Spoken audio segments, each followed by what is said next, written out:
Welcome to day 2 of our new 10-part series, Stop Translating, Start Talking. First of all, I want to say a huge thank you to everyone who participated in day 1. Your commitment to facing your fears is amazing. Yesterday, we talked about the fear of making mistakes. Today, we're going to dive deep into the habit that causes so much of our fear and hesitation, translating in your head. Many learners tell me, "Sarah, I always translate. First, I think in my native language, then I try to change the words into English. It's slow, it's stressful, and I forget words." Maybe you feel the same. Maybe you want to stop translating, but you just don't know how. In this episode, I'm going to give you new ideas and new techniques to start thinking directly in English today. And make sure you stay with me until the very end, because I'll reveal the simple secret that will help you build your own English world inside your mind. So, why is translating in your head such a big problem? We touched on this in our last episode, but let's go deeper. Firstly, it's incredibly slow. Your brain is doing 2 jobs instead of 1. A real conversation moves quickly. By the time you have finished your mental translation, the moment has passed, the topic has changed, and you've missed your chance to speak. This makes you feel like you're always one step behind. Secondly, it often leads to unnatural sentences and grammatical mistakes. Every language has its own unique structure, its own music. When you translate word for word from your native language, you are often forcing its grammar onto English. This can result in sentences that sound strange or are grammatically incorrect. For example, in many languages, the adjective comes after the noun. So, you might translate a car red instead of the natural English a red car. These small but frequent errors are a direct result of the translation habit. Finally, and most importantly, translating blocks fluency and kills confidence. Fluency is about flow. It's about your words moving smoothly and naturally.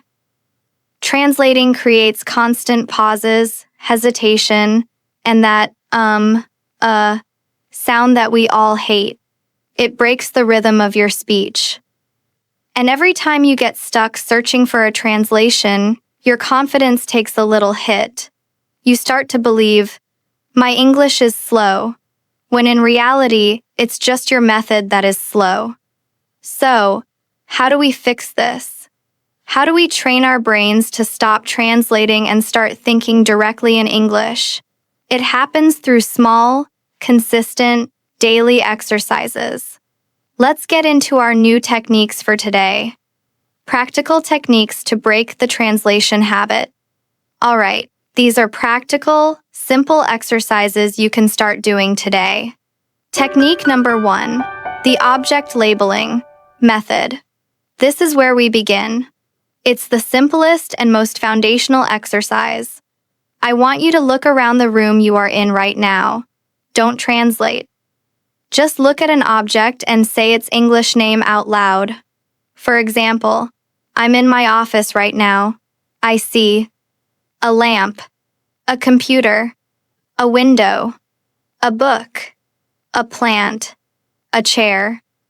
Your turn. Look around your room. What do you see? Say the words out loud. The goal here is to create a direct link in your brain between the real-world object and the English word. We are bypassing your native language completely.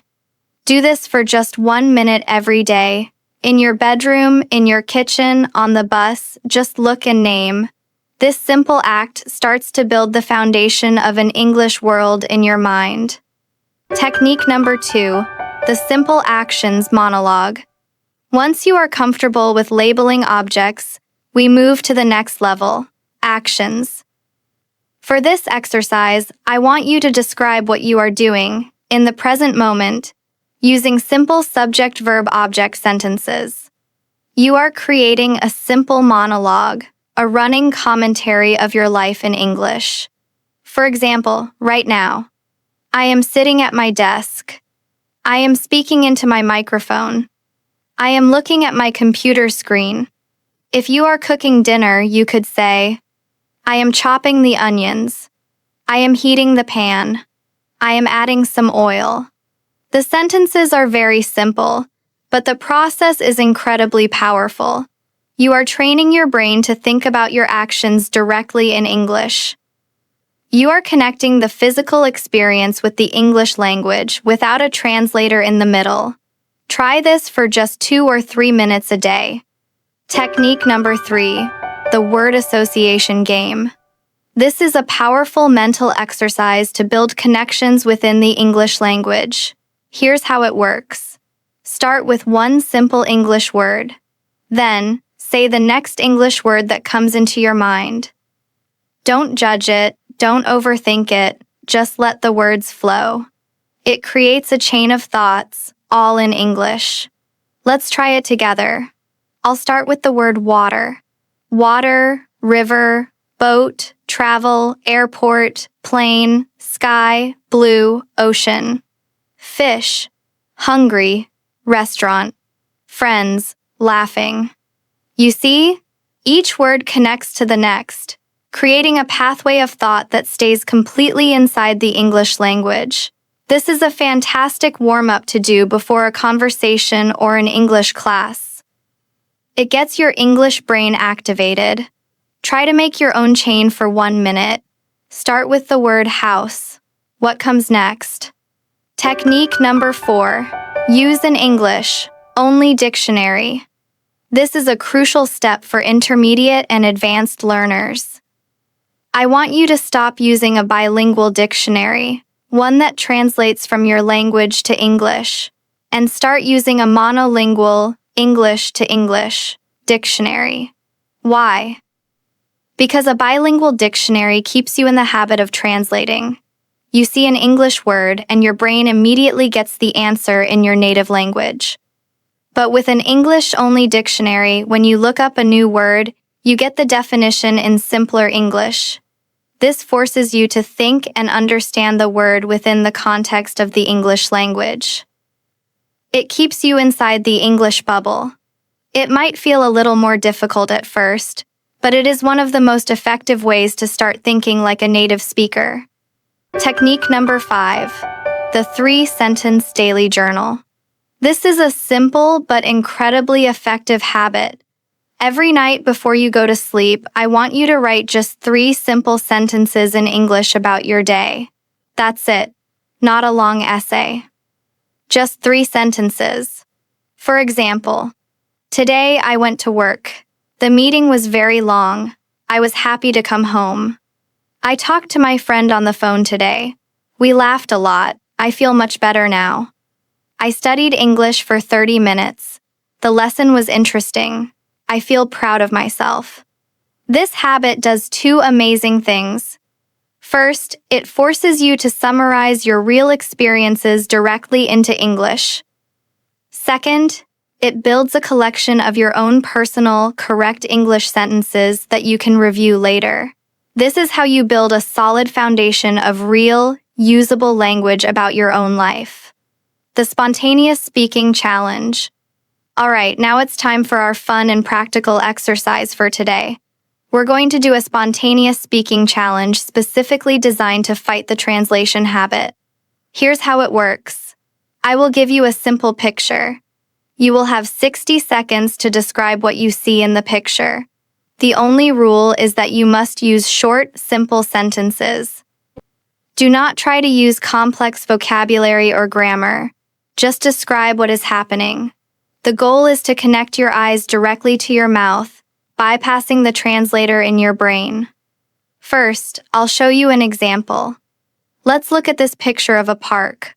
I'll start the 60-second timer now. Okay, I see a beautiful park.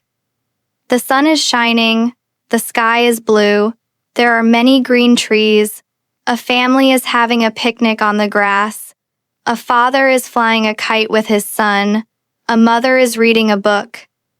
A dog is running and playing. I see some people walking on a path. A man is riding a bicycle. It looks like a very happy and peaceful day. The weather is perfect. See? The sentences were very simple, but it was a full, clear description. I was describing what I saw, directly in English. Now, it's your turn. I'm going to describe a different picture for you to imagine. Imagine a busy city street. There are tall buildings, yellow taxis, and many people walking on the sidewalk. Some people are talking on their phones, some are carrying shopping bags, and some are drinking coffee. It's a normal, busy afternoon in a big city. I want you to describe this scene. You have 60 seconds.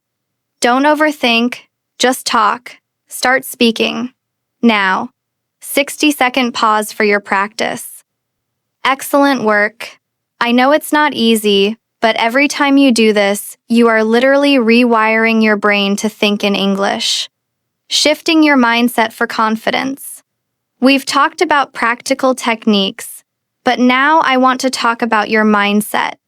You can know all the techniques in the world, but if you don't believe in yourself, you will always hesitate. The most important mindset shift is to embrace the idea of an English persona. A persona is like a character you play. I want you to create a version of yourself that exists only in English. This English Sarah or English David might be a little more confident, a little more outgoing, a little more playful than you are in your native language. When you put on this persona, you give yourself permission to be different. You give yourself permission to make mistakes, because it's the character making them, not you. This can be a very powerful psychological trick to overcome shyness and the fear of being judged. Another important shift is to celebrate your attempts, not just your successes. Did you try to speak to someone in English today, even if it was just for 10 seconds? Celebrate that. Did you try to think about your day in English, even if you forgot some words? Celebrate that. When you start to reward yourself for the effort of trying, you will be much more likely to keep trying. And that is the real key to progress. The final secret. So, we've covered a lot today. We've talked about why translating is a problem, and we've learned 5 practical techniques to help you break the habit. Object labeling, narrating your actions, word association, using an English-only dictionary, and writing a 3-sentence journal. And now for the secret I promised at the beginning. The simple secret that ties all of this together is this. You need to create an English world inside your mind. This world doesn't appear overnight. It starts small. It starts with one object, lamp, one action, I am drinking coffee, one thought, the sky is blue. But every time you choose to use one of these techniques, every time you choose to think directly in English instead of translating, you are adding another brick to your English world. And soon, that world will become so big and so comfortable that you will feel more at home thinking there than you do in your native language. So, my challenge to you is this. For today's practice, choose just one of the techniques we learned and do it for 5 minutes. Maybe you'll choose the object labeling method. Maybe you'll try the 3-sentence journal. Choose one and be consistent. Start building your English world one brick at a time and tell me in the comments how it felt. Join me tomorrow for day 3, where we will tackle another major obstacle, the fear of making mistakes. Please like, share, and subscribe to the Wisdom English podcast channel to watch our next videos.